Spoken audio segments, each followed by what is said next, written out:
बहुत समय पहले की बात है। धन के देवता कुबेर के पास अपार धन संपत्ति थी। उनके खजाने सोने चांदी हीरे मोती से भरे रहते थे। धीरे धीरे उन्हें अपनी दौलत पर बहुत अहंकार हो गया। कुबेर सोचने लगे, मुझसे बड़ा धनवान इस संसार में कोई नहीं। मेरी महिमा सभी को दिखानी चाहिए।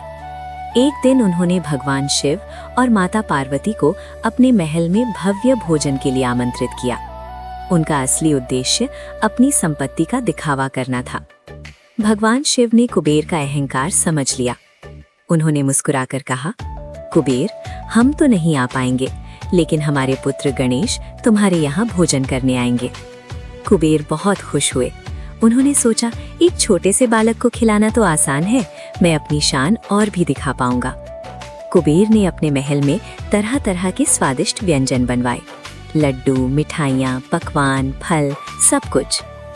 जब गणेश जी आए तो कुबेर ने उनका बड़े सम्मान से स्वागत किया और भोजन पर बैठाया। गणेश जी ने खाना शुरू किया और खाते ही गए। कुछ ही समय में उन्होंने सारा भोजन खत्म कर दिया। कुबेर घबरा गए, लेकिन उन्होंने और भोजन बनवाया। गणेश जी ने वो भी खा लिया।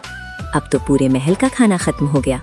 फिर भी गणेश जी बोले, मुझे अभी भी भूख लगी है। अब गणेश जी महल के बर्तन, फर्नीचर और यहाँ तक कि महल की चीजें खाने लगे। कुबेर डर गए, उनका घमंड चूर चूर हो गया। वे तुरंत भगवान शिव के पास भागे और बोले, प्रभु, मुझे बचाइए, मेरा अहंकार ही मेरी सबसे बड़ी गलती थी। भगवान शिव ने कहा, कुबेर, गणेश की भूख भोजन से नहीं बल्कि विनम्रता और प्रेम से शांत होगी। कुबेर वापस आए और इस बार उन्होंने गणेश जी को सच्चे मन से एक साधारण कटोरी में प्रेम और श्रद्धा से भरा हुआ भोजन, चावल अर्पित किया। गणेश जी मुस्कुराए और तुरंत उनकी भूख शांत हो गई। कुबेर को अपनी गलती का एहसास हुआ। उन्होंने अहंकार छोड़कर विनम्रता अपना ली। धन, शक्ति या ज्ञान का अहंकार हमेशा विनाश की ओर ले जाता है। सच्ची महानता विनम्रता और प्रेम में होती है।